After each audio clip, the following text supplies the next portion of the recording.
कहानी आजभन्दा 20 वर्ष अगाडिको राम र सुन्दरको। यी दुईजना एकदमै मिल्ने साथी थिए।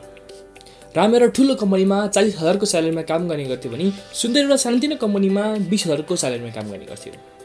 यिनीहरूबीच के डिफरेन्स थियो भन्दाखेरि राम आफ्नो स्यालेरीको 90% भन्दा नि माथि एस आराममा उडाइदिन्थ्यो। उसले लोन लिएर बाइक किन्थ्यो, साथीभाइसँग पार्टीमा पैसा उडाइदिन्थ्यो। यस्ता अनेकौं खालका फजुल खर्च गर्ने गर्थ्यो भने अर्कोतिर सुन्दर पनि आफ्नो स्यालेरीको फुल सेभिङ गर्थ्यो। अनावश्यक खर्च गर्दैन थियो। ऊ सिम्पल लाइफ जिउने गर्थ्यो। पब्लिक बसमा घर आवाजात गर्ने गर्थ्यो। सादा जीवन उच्च विचारमा विश्वास गर्ने गर्थ्यो। अब तपाईहरु मलाई भन्नुस्, आजको समय अर्थात् 20 वर्षपछिको समयमा यी दुईजना साथी राम र सुन्दर बीच कम्पेयर तुलना गर्दा को इकोनोमिकली स्ट्रङ हुन्छ होला? के 40,000 हजार कमाउने महिनाको कमाउने राम वा 20,000 मात्र कमाउने सुन्दर? जवाब सुनेर तपाई अचम्मित हुनुहुन्छ होला। आजको समय अर्थात् 20 वर्षपछिको समयमा सुन्दरको लाइफस्टाइल रामको भन्दा निकै बेग्लै, निकै उत्कृष्ट लोभलाग्दो हुन्छ। जहाँ ऊ सोशली इकोनोमिकली स्ट्रङ देखिन्थ्यो भने उसको अहिलेको समयमा आफ्नो एउटा राम्रो घर, गाडी, सम्पूर्ण सुविधा प्राप्त एउटा क्वालिटी अफ लाइफ मेन्टेन गरेको पाइन्छ भने राम समयमा पहिलाको भन्दा करोडपति होइन कि रोडपति, कंगाल भएको पाइन्छ। उसले लोन तिर्न सकेर घर, जग्गा, बाइक सबै लिलामी हुन समेत पुगेको पाइन्छ भनेपछि यो अवस्था हेर्दा यो 20 वर्षमा त्यस्तो के चमत्कार भयो होला त? चमत्कार जवाफ एउटै मात्र थियो, पावर अफ इन्भेस्टिङ। भनेपछि यो 20 वर्षमा के भन्छ भन्दाखेरि सुन्दरले हर महिना सेभिङ गरेको पैसा उसले इन्भेस्ट गरिरहेको रहेछ, जसका कारण उसको पैसा हरेक दिन मल्टिप्लाई हुँदै रहेछ। जहाँ राम भने आफ्नो पैसा मल्टिप्लाई होइन सबट्र्याक्ट गरिरहेको थियो। टु सम अप, आजको यस कथाको मूल उद्देश्य के थियो भन्दाखेरि आज तपाईको 100,000 रुपियाँ यदि सही तरिकाले सही ठाउँमा इन्भेस्ट गर्नुभयो भने भोलिका दिनमा त्यो 1,000 रुपियाँ 1 करोडमा बदल्न केही समय लाग्दैन। दर्शकबिन, तपाईले आफ्नो पुँजी पैसालाई विभिन्न ठाउँमा इन्भेस्ट गरेर राम्रो आम्दानी गर्न सक्नुहुनेछ। तर आजको यस प्रेजेन्ट जेनेरेसनमा आफ्नो पुँजीलाई इन्भेस्ट गर्नको लागि सबैभन्दा उत्कृष्ट सेक्टर फिल्ड भनेको शेयर मार्केट हो। दर्शकबिन नमस्कार, आजको यस भिडियोमा हामी शेयर मार्केट भनेको के हो, कसले शेयर मार्केटमा इन्ट्री गर्न सक्छन्, शेयर मार्केटमा कसरी इन्ट्री गर्ने, बिगिनर्सले के कुरामा ध्यान दिनुपर्छ, यी वा यावत शेयर मार्केट सम्बन्धी फ्रम ग्राउन्ड लेभल बेसिक्स हजुरको प्रश्न यस भिडियो अन्तर्गत लिने नै छु। त्योभन्दा पहिला तपाईँ यस च्यानलमा नयाँ हुनुहुन्छ भने यस च्यानललाई सब्सक्राइब गर्न नभुल्नुहोला। साथसाथै भिडियोलाई अन्तिमसम्म हेर्नुहोला। अब ढिला नगरी आजको विषयवस्तुतर्फ लागौँ है त। अब शेयर मार्केट भनेको के हो त? त्योभन्दा अगाडि शेयर भनेको के हो? शेयर भन्नाले हिस्सा, एउटा भाग, ओनरसिप भनेर बुझिन्छ भने मार्केट भन्नाले बजार, पसल भनेर बुझिन्छ। सिम्पली एउटा डिक्सनरी अनुसार भयो। अब प्र्याक्टिकली के हुन्छ भन्दाखेरि कुनै पनि एउटा कम्पनी लिउँ, जस्तै अहिले उदाहरणको लागि जस्तै वाइ चाउचाउ भन्ने कम्पनी लिउँ, जुन अहिले हरेक नेपालीको मुखमा चाउचाउ भन्दा साथ वाइ झलस्य अवश्य आइहाल्छ। त्यस्तो मार्केट थाहा छ। अब बिना चौधरीले यसो सोच्नु भएछ, वाइ चाउचाउ त नेपालमा असाध्यै मात्रामा मार्केट खाइरहेछ, अब नेपालमा मात्र भन, विदेशतिर पनि यो चाउचाउमा बिक्रीमा लगाउनु पर्यो भनेर यसो सोच्नु भएछ। तर समस्या के थियो भन्दाखेरि उहाँको गोजीमा 2 रुपियाँ थिएन, अर्थात् उहाँसँग पर्याप्त मात्रामा पुँजी थिएन। अब उहाँ ठ्याक्क बसेर मलाई कति चाहिँ खर्च लाग्नेछ त है भनेर यसो जोरघाटा गर्नुभएछ अरे। ल है, मलाई यति पुँजी भएपछि म मेरो बिजनेस विस्तार गर्न सक्छु है भनेर एउटा डाटा निकाल्नुभएछ अरे। त्यसपछि उहाँले के सोच्नु भएको छ भन्दाखेरि अब म यति पैसा चाहिँ म पब्लिकबाट उठाउँछु भनेर उहाँले सेयर अर्थात् आइपिओ इनिसियल पब्लिक अफरिङ भन्ने जारी गर्नुहुन्छ। अनि धितोपत्र बोर्डले एप्रुभ गरेपछि त्यो आइपिओ पनि अफिसियली निष्कासन भइहाल्छ। अझ यसलाई बुझौँ है त, जस्तै तपाईँको वाइ कम्पनीलाई 10 करोड पुँजीको आवश्यक छ अरे। अब त्यो कम्पनीले 1 लाख युनिट्स अथवा किता आइपिओ जारी गर्छ। अब सर्वसाधारण पब्लिकले अभियसली त्यसमा आफ्नो पैसा इन्भेस्ट गरिहाल्छन्। त्यस्तै गरी अहिले नेपालको कन्टेक्स्टमा के छ भन्दाखेरि तपाईँको नेपालमा मिनिमम पनि 10 किता सेयर हाल्नुपर्छ। र त्योभन्दा फेरि जति हाले तापनि तपाईँले फेरि लास्टमा पाउने भनेको 10 किता मात्रै हो। अझ डिटेलमा बुझ्दाखेरि तपाईँको 1 किताको 1 किताको तपाईँको 100 रुपियाँ पर्छ भने 10 किताको अभियसली 1000 रुपियाँ पर्छ।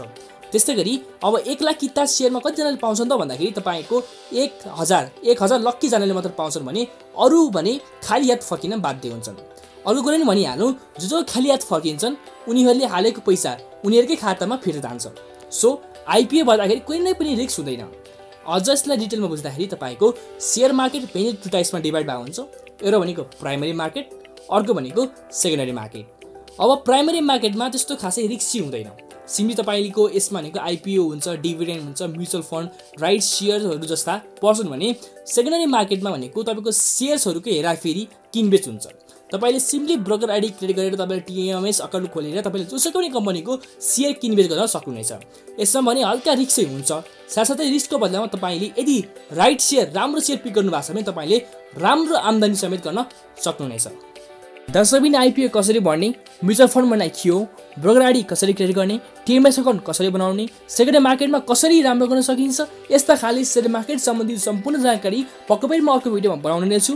त्योभन्दा पहिला भिडियो हेर्दै हुनुहुन्छ भने सब्स्क्राइब गर्न नभुल्नुहोला, मन परेमा पनि लाइक गर्न नभुल्नुहोला, केही प्रश्न जिज्ञासा छ भने कमेन्ट सेक्सनमा कमेन्ट गर्न नभुल्नुहोला। त्यस्तै गरी साथीहरू अहिलेसम्म हामीले के कुरा सिक्यौँ त्यसलाई एकचोटि रिक्याप गरौँ है त। जस्तै हामीले फर्स्टमा पावर अफ इन्भेस्टिङको कुरा सिक्यौँ, सेकेन्डमा भनेको सेयर मार्केट बारेमा बेसिक कोर कन्सेप्ट दियौँ।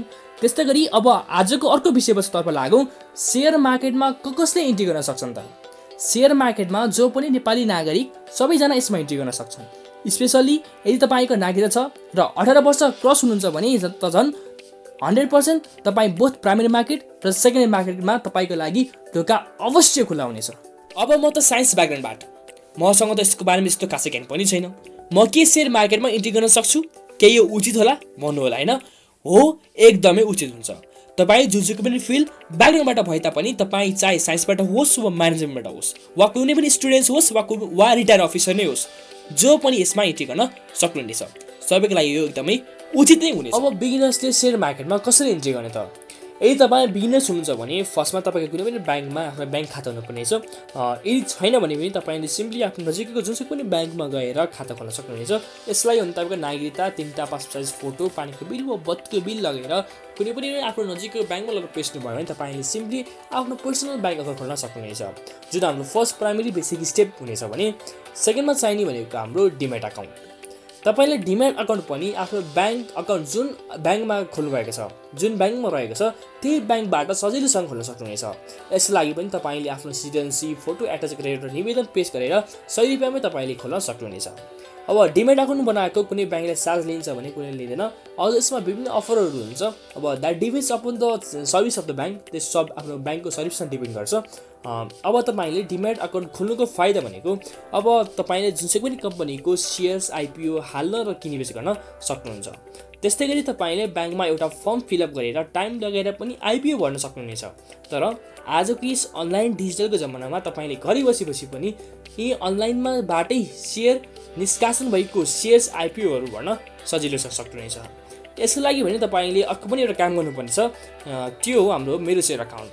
मेरोसेयर खाता अकाउन्ट पनि तपाईँले जुन ब्याङ्कबाट डिमेट अकाउन्ट खोल्नु भएको थियो त्यही ब्याङ्कबाट नै तपाईँले 50 रुपियाँ तिरेर एउटा फर्म फिलअप गरेर इजिली तपाईँले मेरोसेयर अकाउन्ट पनि खोल्न सक्नुहुनेछ। साथसाथै तपाईँले सेयर मार्केटबाट निष्कासन भएको सेयर्सहरू भर्नको लागि तपाईँले यो सँगसँगै अर्को पनि एउटा काम गर्नुपर्ने हुन्छ, त्यो तपाईँको सिआरएन नम्बर लिनुपर्ने हुन्छ। जुन तपाईँको सिआरएन नम्बर भनेको तपाईँको एउटा डिमेट अकाउन्टको एउटा आइडेन्टिटी जस्तै हो भने त्यसको लागि तपाईँले मेरोसेयर खाता बनाउँदै तपाईँले सिआरएन नम्बर त्यही ब्याङ्कबाट नै लिन सक्नुहुनेछ। फेरि यसो रिक्याप गरौँ है त। यदि तपाईँ बिगिनर्स हुनुहुन्छ भने फर्स्टमा तपाईँको कुनै पनि एउटा ब्याङ्कमा आफ्नो ब्याङ्क खाता हुनु पऱ्यो, त्यसपछि तपाईँले डिमेट अकाउन्ट खोल्नु पऱ्यो, त्यसपछि मेरोसेयर अकाउन्ट, अनि तपाईँले सिआरएन नम्बर लिन भुल्नु भएन। तपाईँले सिआरएन नम्बर लिइसकेपछि झन् कङ्ग्रेचुलेसन एन्ड द सेलिब्रेसन, तपाईँले घरै बसी नै सेयर मार्केटमा इन्ट्री गर्न सक्नुहुनेछ।